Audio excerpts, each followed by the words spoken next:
நல்ல தலைவனோட வருகைக்காக மக்கள் காத்திருந்தாங்க. அரை நூற்றாண்டா அவரோட நாட்டு மக்களை இருட்டுல வச்சிருந்த மன்னர்கள் கிட்ட இருந்து நாட்டை காப்பாத்து நம்மள ஒருத்தனாலதான் முடியும்னு அவங்க நம்பினாங்க. கடைசியா இந்த நாளும் வந்துச்சு.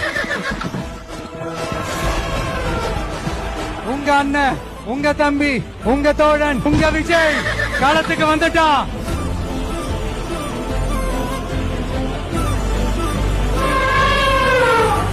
இங்க யாரு மேல யாரு கீழே அப்படின்ற பாகுபாடெல்லாம் எப்போ நம்ம பார்க்க போறதே இல்ல. நம்மளை பொறுத்த வரைக்கும் நம்ம எல்லாருமே ஒண்ணுதான், நம்ம எல்லாருமே சமம் தான். அதனால என் நெஞ்சில் குடி இருக்கும்.